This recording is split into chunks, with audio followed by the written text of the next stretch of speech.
चाफ्याला फुलं येण्याचा काळ वसंत ऋतू ते शरद ऋतू असतो आणि याच काळात फुलांची एंट्री आपल्या देवघरात होते व आपले घर सुगंधित होते। चाफ्याचा गार्डनमध्ये, मंदिरामध्ये, रस्त्याच्या बाजूला शोभेची झाडं म्हणून आपल्याला दिसतात। कधी आपण या झाडाखालून जातो तेव्हा झाडाखाली फुले पडलेली असतात, त्यातील एखादे तरी फूल अलगद उचलून नाकाजवळ नेतो आणि सुगंधाचा आस्वाद घेतो। चाफ्याची फुले, पाने वापरून दिवा लावण्यासाठी सुंदर सजावट केली आहे। कशी वाटली?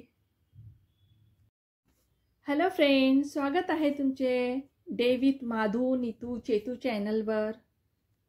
कैरी, आंब्याची वेगवेगळी चव चाखता यावी यासाठी खूप रेसिपीज आहेत।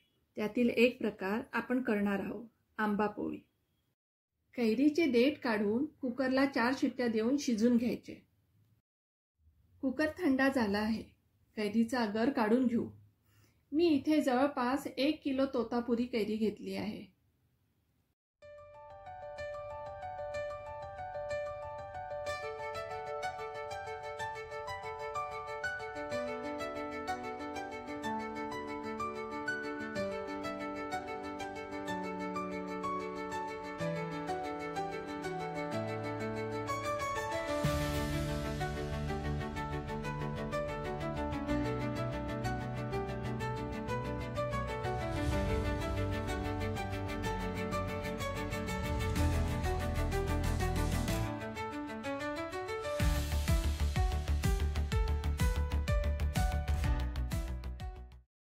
कैरीचा गर काढून झालेला आहे। मिक्सरला कैरीचा गर पाणी न घालता फिरून घ्यायचा आहे।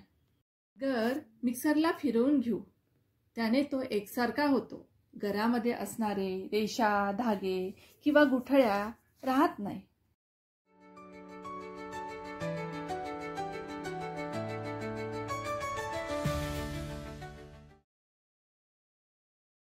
अर्धा वाटी साखर घातली आहे, साखरेला विरघळून घेऊ। मिश्रणात मीठ, चाट मसाला, चिली फ्लेक्स, काळे मीठ, जिरे पावडर सगळं टाकून छान मिक्स करून घेऊ।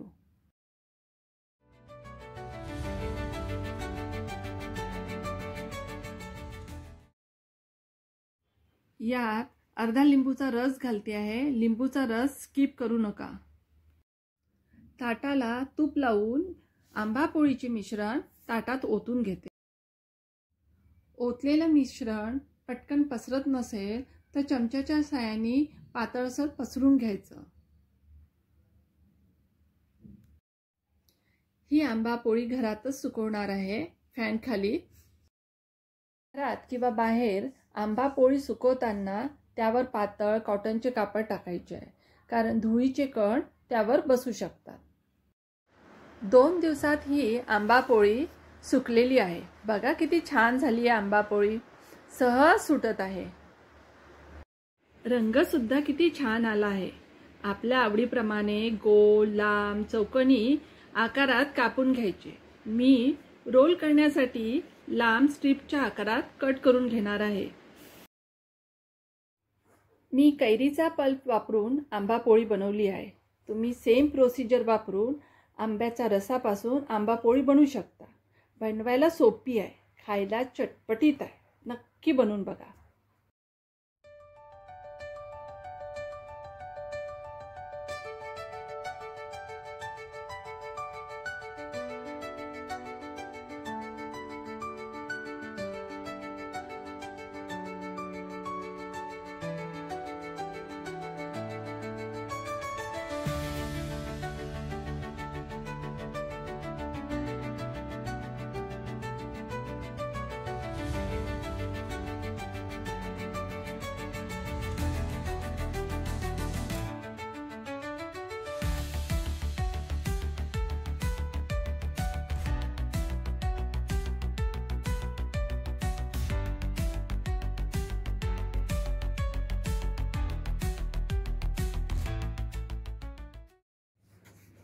वाव, किती छान ग्लेज आली आहे आंबा पोळीच्या रोलला।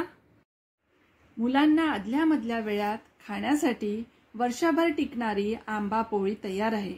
आवडल्यास शेअर, लाईक, सबस्क्राइब करायला विसरू नका। पुन्हा भेटूया छानशा रेसिपीसोबत.